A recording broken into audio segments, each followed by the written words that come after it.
ত্রিকোণমিতিক অনুপাত সমূহ নির্ণয়ের সূত্রগুলো মনে রাখার সহজ উপায়। এক নম্বর আছে যেমন সাইন থিটা ইকুয়াল লম্ব বাই অতিভুজ। এটাকে মনে রাখার সহজ উপায়টা হলো সাগরের অবনতি। সাইনের বিপরীত হচ্ছে কসেক থিটা, তাহলে কসেক থিটা সমান আমরা লিখতে পারি, যেহেতু সাইনের বিপরীত তাহলে এটাও চেঞ্জ হয়ে যাবে, উপরে অতিভুজ আসবে, নিচে লম্ব আসবে। 2 নম্বরে আসছে যে কস থিটা ইকুয়াল ভূমি বাই অতিভুজ। তাহলে এটাকে সহজভাবে মনে রাখার উপায় হচ্ছে কবরে ভূত অতি। কজের বিপরীত হচ্ছে সেক, তাহলে সেক সমান আমরা লিখতে পারি অতিভুজ বাই ভূমি। নাম্বার 3 ট্যান থিটা ইকুয়াল লম্ব বাই ভূমি। এটাকে সহজভাবে মনে রাখার উপায়টা হলো টেরা লম্বা ভূত। ট্যান থিটা ইকুয়াল লম্ব বাই ভূমি। তাহলে ট্যানের বিপরীত আসতেছে কট থিটা, এই কট থিটা সমান তাহলে আমরা লিখতে পারি ভূমি বাই লম্ব। এভাবে এই সূত্রগুলো আমরা মনে রাখবো। টেকনিকটা হচ্ছে সাগরে লবণতি, কবরে ভূদতি এবং টেরা লম্বা ভূত। তাহলে এই ত্রিকোণমিতিক অনুপাত সমূহ নির্ণয়ের সূত্রগুলো আমরা শিখলাম। এই সূত্রগুলোর ধারাবাহিকতায় আমরা দুটো অঙ্ক সমাধান করব।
তাহলে প্রথমে আমরা উদাহরণ 1-এর অঙ্কটা সমাধান করব। এখানে বলা আছে যে tan a = 4/3 হলে a কোণের ত্রিকোণমিতিক অনুপাত সমূহ নির্ণয় করো। তাহলে প্রথমে আমরা একটা চিত্র অঙ্কন করব। সমকোণী ত্রিভুজ, এটা a, এটা b, এই কোণটা হলো c। তাহলে আমরা a কোণের বলছে a কোণের ত্রিকোণমিতিক অনুপাত সমূহ।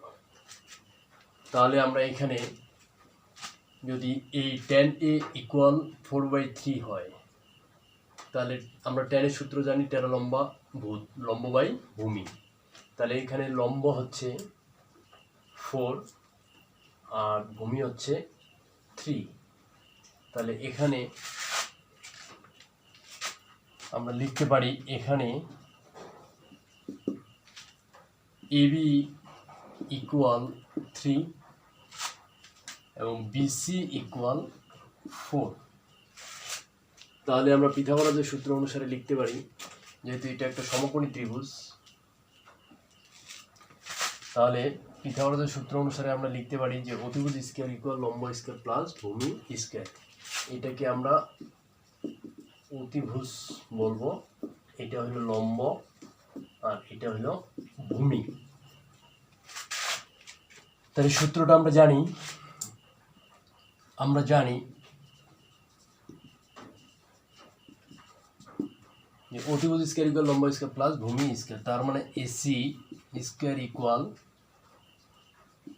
BC square plus AB square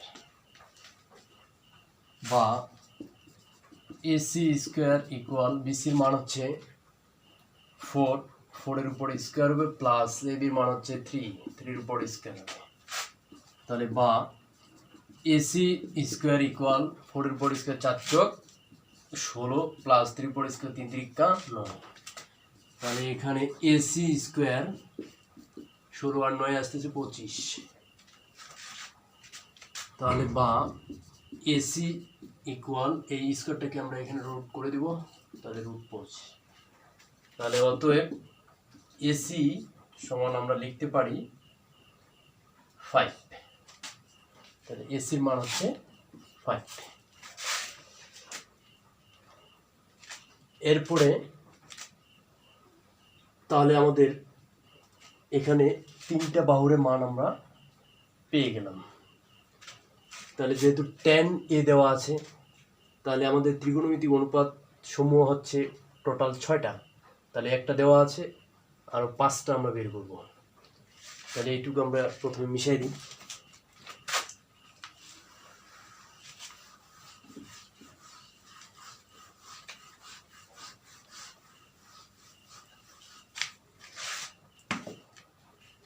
তাহলে এখানে tan এর বিপরীত হচ্ছে cot। তাহলে এখন cot a ইকুয়াল 3/4, আবার sin a, তাহলে সাইনের সূত্র আমরা জানি সাগরের লবণ অতি, তাহলে লম্ব বাই অতিভুজ। তাহলে লম্ব হচ্ছে 4 আর অতিভুজ হচ্ছে 5। তাহলে সাইনের বিপরীত হচ্ছে কসেক। তাহলে কসেক এ ইকুয়াল উপরে 5 নিচে 4। তাহলে সাইনের বিপরীত হচ্ছে কসেক। তাহলে কসেক যদি হয় তাহলে এখানে এই 5টা উপরে যাবে, 4টা নিচে আসবে। আবার কস এ ইকুয়াল, তাহলে কবরে ভূদতি ভূমি বাই অতিভুজ। তাহলে ভূমি হচ্ছে 3 আর অতিভুজ হচ্ছে 5। তাহলে কজের মান পাইলাম আমরা 3/5। তাহলে কজের বিপরীত হচ্ছে সেক। তাহলে সেক এ ইকুয়াল উপরে 5 যাবে, নিচে 3 আসবে। তাহলে আমাদের টোটাল ত্রিকোণমিতিক অনুপাত 6টা হয়ে গেছে। এখানে একটা দেওয়া আছে, এখানে হচ্ছে 5টা। তাহলে 1টা 2টা 3টা 4টা 5টা 6টা। তাহলে cot a ইকুয়াল 3/4। আমরা সাইন এ সমান সাগরের লবণ অতি, তাহলে আমরা জানি সাইনের লম্ব বাই অতিভুজ, তাহলে 4/5। এখানে সাইনের বিপরীত কসেক, তাহলে 5/4। কস সমান কবরে ভূদতি ভূমি বাই অতিভুজ, তাহলে 3/5। কসের বিপরীত হচ্ছে সেক, তাহলে সেক সমান আমরা লিখতে পারি 5/3। তাহলে অতএব ত্রিকোণ অনুপাত সমূহ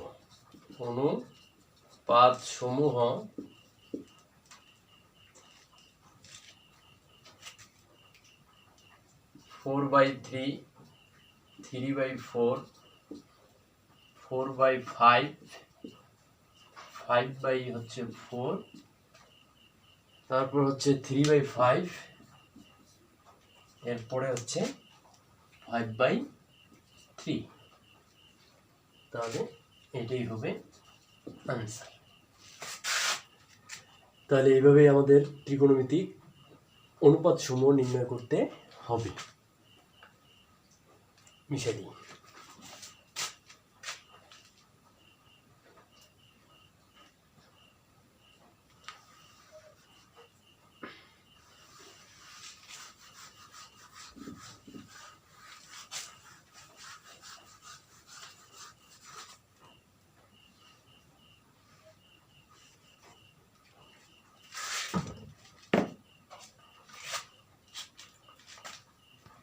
পরবর্তী অঙ্কটা হচ্ছে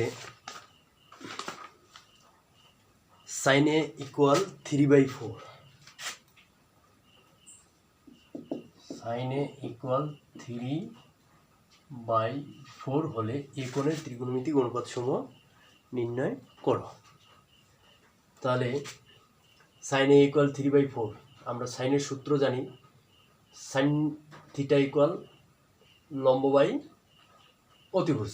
তাহলে এখানে সাইনে সাগরের লবণ অতি, তাহলে এখানে আমরা কি লিখবো, সাইন এ ইকুয়াল লম্ব বাই অতিভুজ। লম্ব তাহলে এখানে 3 আসতেছে আর অতিভুজ আসতেছে 4, তাহলে এখানে ভূমি নেই, তাই আমরা পিথাগোরাসের সূত্র অনুসারে আমরা ভূমির মানটা বের করে নিব।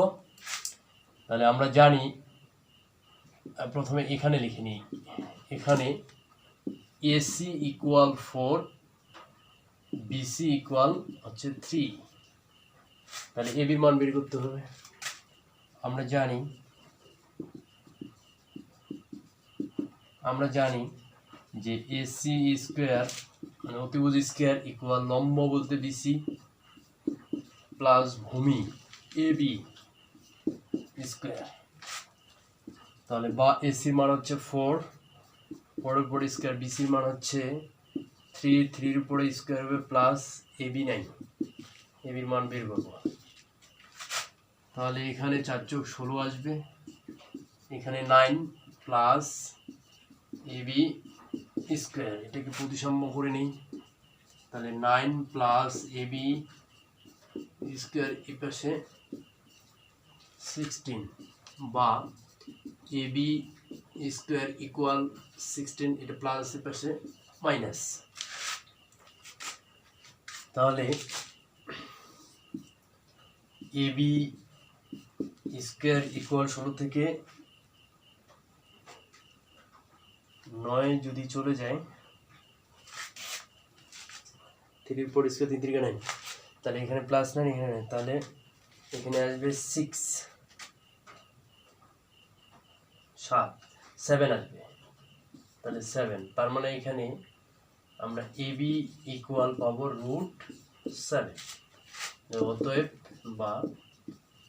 অতএব এবি ইকুয়াল √7, তাহলে এবির মান পাইলাম আমরা √7।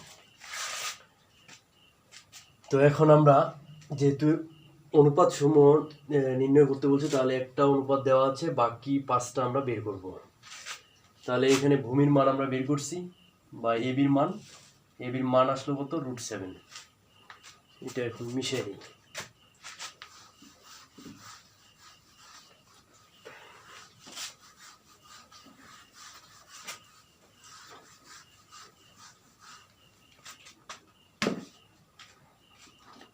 তাহলে এখন সাইন এ ইকুয়াল 3/4, তাহলে সাইনের বিপরীত হচ্ছে কসেক, তাহলে কসেক এ ইকুয়াল 4/3। এবার আমরা বের করব কস এ, কজ এ ইকুয়াল কবরে ভূত অতি, তাহলে ভূত অতি বলতে ভূমি বাই অতিভুজ, তাহলে এখানে ভূমি আছে √7 আর এখানে অতিভুজ হচ্ছে 4, তাহলে কজের বিপরীত হচ্ছে সেক, তাহলে সেকে সমান আমরা উপরে 4 লিখব, নিচে √7 লিখব। এবার আসবে tan, তাহলে tan এর সূত্র আমরা জানি, টেরা লম্ব বাই ভূমি, তাহলে লম্ব হচ্ছে 3, ভূমি হচ্ছে √7, tan এর বিপরীত হচ্ছে cot a, তাহলে cot a সমান হচ্ছে, এটা উল্টে যাবে, তাহলে √7 নিচে আসতেছে 3।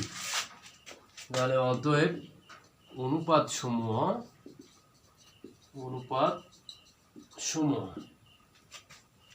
3/4, 4/3, এখানে √7/4, 4/√7, 4/√7, এরপরে আসতেছে 3/√7, 3/√7, এরপরে আসতেছে √7/3, এটাই হবে আনসার। আমরা ত্রিকোণমিতিক অনুপাত সমূহ নির্ণয় করলাম। তো প্রথমে আমরা সূত্রগুলো খেয়াল রাখবো, তারপরে এই দুটো অঙ্ক সমাধান করব। তাহলে আমাদের এই অঙ্কগুলো আয়ত্তে চলে আসবে। প্রথমত আমাদের সূত্রগুলো মনে রাখতে হবে। সূত্রগুলো মনে না রাখলে এই অঙ্কগুলো করানো যাবে না। তাহলে অবশ্যই আমাদেরকে এই সূত্রগুলো মনে রাখতে হবে, তারপরে এই অঙ্কগুলো করতে হবে। এভাবে অসংখ্য অঙ্ক আমরা যদি এই অনুপাত একটা কোণ দেওয়া থাকে, একটা অনুপাত দেওয়া থাকে, তাহলে বাকি অনুপাতগুলো আমরা নির্ণয় করতে পারবো। আজকে এ পর্যন্তই। ধন্যবাদ সবাইকে। আসসালামু আলাইকুম ওয়া রাহমাতুল্লাহ।